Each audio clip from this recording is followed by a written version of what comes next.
it's one.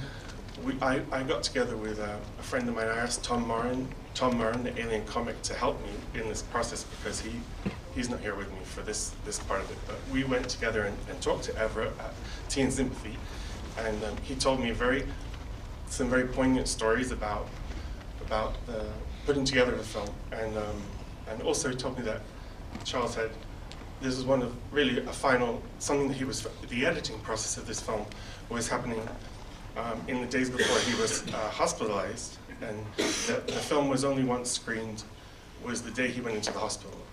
And tonight is the first time since then that the films have been shown in any real capacity. And it's very exciting, and we had a wonderful earlier screening. The films are really rich. The first film is the Museum of Wax is very succinct. It's just a few minutes long, really, and it's like a very hard little diamond.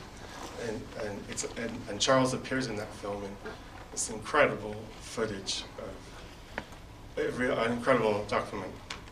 And then Pearls of Pauline is a voluptuous epic, and there'll be a short pause between the two films, and I hope you enjoy them as much as we have enjoyed them. Okay, and hopefully they'll go on to spread through the world. Bye. Just want to make one quick announcement. After the screening, we'd like to get together at Julius for drinks. People who saw the last screening are there now, so when this is all done, hopefully we'll still be there drinking. Come by, have a drink, and join us, and we can all talk about how amazing these films are. And thank you again for coming.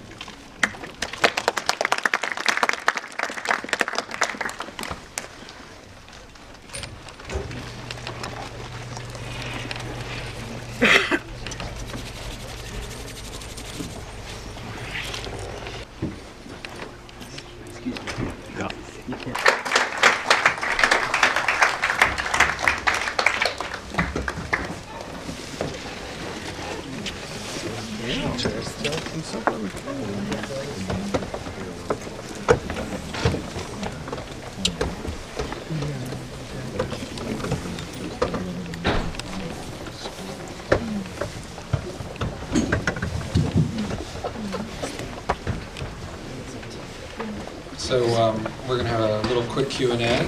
Thanks everyone who wants to stay. If not, everyone's late.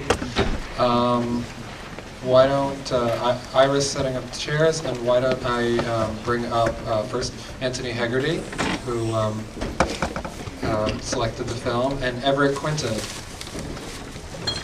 the star of the film.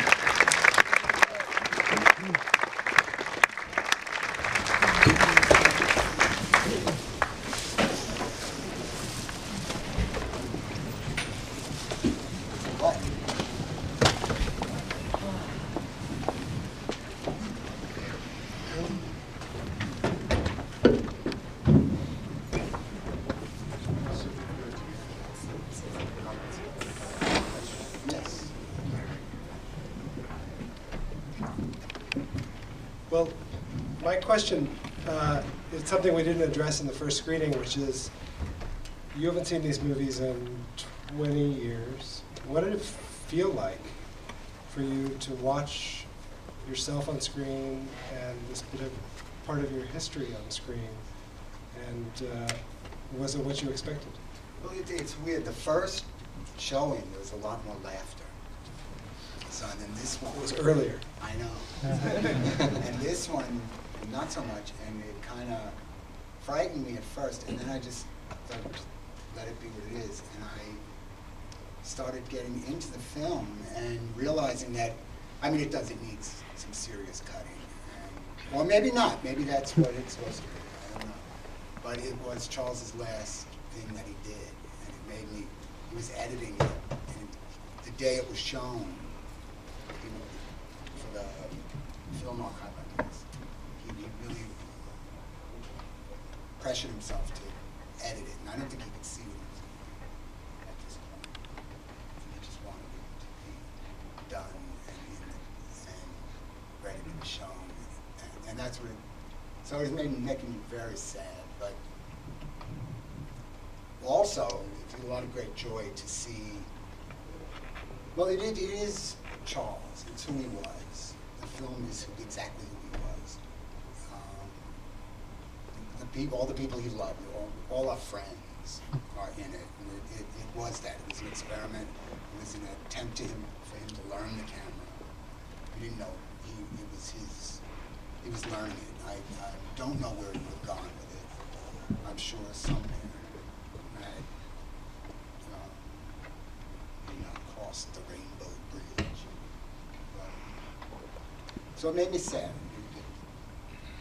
One of the things I was talking about with Adam between the screenings was the fact that this film came out of a tradition of experimental cinema, more than narrative cinema in a lot of ways, though highly influenced by silent movies, and specifically Murnau, we talked about. But I think people like Jack Smith and Ken Jacobs and a kind of leisurely film style,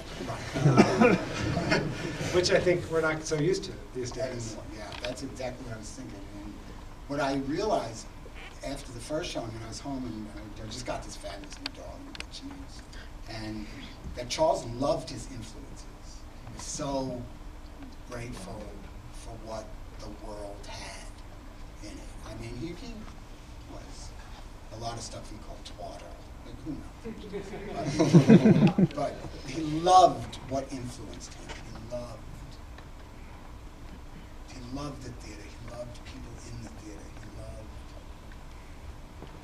And then he loved making his own theater. He loved it his own way. And I think that this is an expression of that. And he loved it drawn out. He loved it. He loved opera, right? He loved opera. Mm-hmm. So I think that time is different than in narrative cinema and the things that you seem to enjoy. And this is kind of like a travelogue. I mean, it was done over a few years. It was not like I've never been on film at all. I didn't know what the hell I was doing. Towards the end of it, I kind of got used to it and got a little more courage. But I accepted it as Charles. Remember how that came about? And do you remember anything about filming that? Oh, yeah. All that stuff with the natives and. Well, we did it all. A lot of it was we did it down in our theater over at Sheridan Square, and I think Eureka, you were in it, right? Not the gorilla, but I was in the nun scene. You were in the nun scene, yeah. And Charles would decide what we were going to do, and then we would pull all the stuff that we needed together, and then just go to the theater and drink beers and play. Is really what it was. Right. Play, yeah. And we had fun. Do you want to come up, Eureka? Come on up. This is Eureka, who's one of the actors.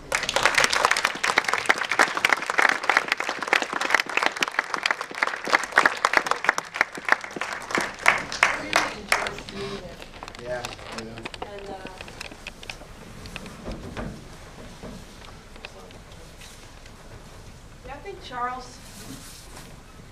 I think one of Charles's great gifts was his ability to just let himself play and give himself permission to play all the time with everything that was there at his disposal. Like picking up strings of pearls, he just, sort through the box and give himself as much time as he wanted, and it's a huge gift to be able to do that. I think very few people can do that, and he was just great at it, and he did it all the time, and he did it in a sort of rhythm that was only his. It's very identifiable, and it's so beautiful. That's what moved me the most and made me miss Charles the most, was that really nobody else did it like that.